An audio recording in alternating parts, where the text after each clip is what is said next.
قبائل قریش میں نبی کریم صلی اللہ علیہ وسلم کا حاکم مقرر ہونا۔ خانہ کعبہ میں کسی بد احتیاطی کی سبب سے آگ لگ گئی تھی، جس کے صدمے سے دیواریں بھی جا بجا شک ہو گئی تھی۔ قریش نے ارادہ کیا کہ اس عمارت کو منہدم کر کے پھر ازسر نو تعمیر کیا جائے۔ اس رائے پر تو سب کا اتفاق ہو گیا، لیکن کھڑی ہوئی عمارت کو منہدم کرنے پر کوئی آمادہ نہ ہوتا تھا اور سب ڈرتے تھے۔ آخر سرداران قریش میں سے ولید بن مغیرہ نے اس کام کو شروع کر دیا۔ پھر رفتہ رفتہ تمام قبائل اس انہدام کے کام میں شریک ہو گئے۔ اسی زمانے میں بندرگاہ جدہ کے قریب ایک جہاز ٹوٹ کر ناکارہ ہو گیا تھا۔ اس کا حال معلوم ہوا تو قریش نے اپنے معتمد آدمیوں کو بھیج کر اس جہاز کی لکڑی خرید لی اور کارآمد لکڑیاں اونٹوں پر لاد کر مکہ میں لے آئے۔ یہ لکڑی خانہ کعبہ کی چھت کے لیے خریدی گئی تھی۔ خانہ کعبہ کی دیواروں کو منہدم کرتے ہوئے جب تعمیر ابراہیمی کی بنیادوں تک پہنچے تو پھر تعمیر شروع کر دی۔ چونکہ چھت کے لیے پوری لکڑی نہ تھی، اس لیے خانہ کعبہ کو ابراہیمی بنیادوں پر پورا تعمیر نہیں کیا بلکہ ایک طرف تھوڑی جگہ چھوڑ دی۔ اب تعمیر بلند ہوتے ہوتے اس مقام تک پہنچ گئی کہ حجر اسود رکھا جائے۔ قبائل قریش میں ایک سخت فساد اور جنگ عظیم کے سامان پیدا ہو گئے۔ یہ جھگڑا اس بات پر ہوا کہ ہر ایک قبیلے کا سردار یہ چاہتا تھا کہ حجر اسود کو میں اپنے ہاتھوں سے رکھوں۔ قبائل میں ایک دوسرے کے خلاف ضد پیدا ہو گئی اور ہر طرف سے تلواریں کھینچ گئی۔ بنو عبدالدار مرنے اور مارنے پر قسم کھا بیٹھے۔ اس جھگڑے میں 5 روز تک تعمیر کا کام بند رہا۔ آخر قبائل قریش خانہ کعبہ میں جمع ہوئے اور ایک مجلس منعقد کی گئی۔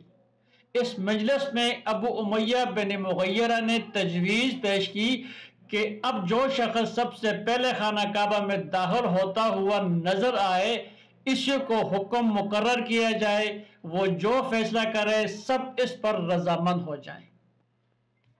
لوگوں نے نگاہ اٹھا کر دیکھا تو نبی اکرم صلی اللہ علیہ وسلم داخل ہو رہے تھے۔ سب نے آپ صلی اللہ علیہ وسلم کو دیکھتے ہی الامین الامین پکارا اور کہا کہ آپ صلی اللہ علیہ وسلم کے فیصلے پر ہم رضامند ہیں۔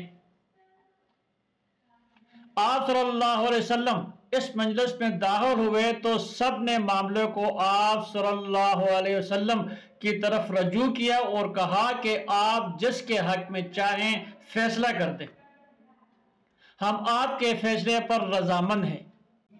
یہ ذرا سوچنے اور غور کرنے کا موقع ہے کہ جس عزت اور شرف کو ہر قبیلہ حاصل کرنا چاہتا تھا اور خون سے بھرے ہوئے پیالے میں انگلیاں ڈال ڈال کر اس زمانے کی رسم کے موافق مرنے مارنے پر شدید و غلیظ قسمیں کھا چکے تھے، اس عزت و شرف کے معاملے کو نبی اکرم صلی اللہ علیہ وسلم کے سپرد کرنے میں سب مطمئن ہیں، جو اس امر کی دلیل ہے کہ آپ صلی اللہ علیہ وسلم کی دیانت اور منصف مزاجی پر سب ایمان لائے ہوئے تھے۔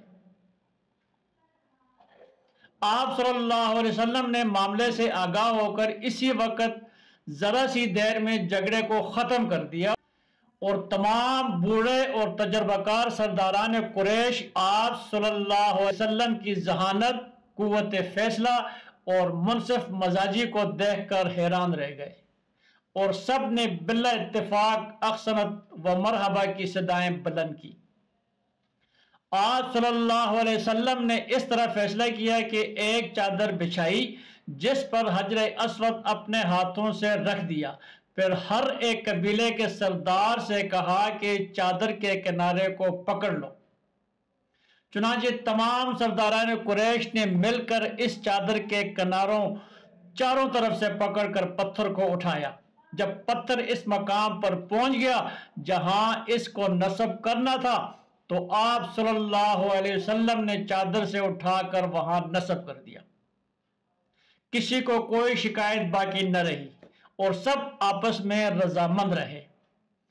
اس واقعے میں عتبہ بن ربیعہ بن عبد الشمس، اسود بن مطلب بن اسد بن عبد العزا، ابو حذیفہ بن مغیرہ بن عمر بن مخزوم اور قیس بن عدی السہمی 4 شخص بہت پیش تھے اور کسی طرح دوسرے کے حق میں معاملے کو چھوڑنا نہ چاہتے تھے۔ اس فیصلے سے چاروں بہت خوش اور مسرور تھے۔ اگر ملک عرب میں یہ جنگ چھڑ جاتی تو یقیناً یہ تمام لڑائیوں سے زیادہ ہیبتناک اور تباہ کن جنگ ثابت ہوتی جو اب تک زمانے جاہلیت میں ہو چکی تھی۔ جس زمانے میں آپ صلی اللہ علیہ وسلم نے اس حجر اسود والے جھگڑے کا فیصلہ کیا ہے، آپ صلی اللہ علیہ وسلم کی عمر 35 سال کی تھی۔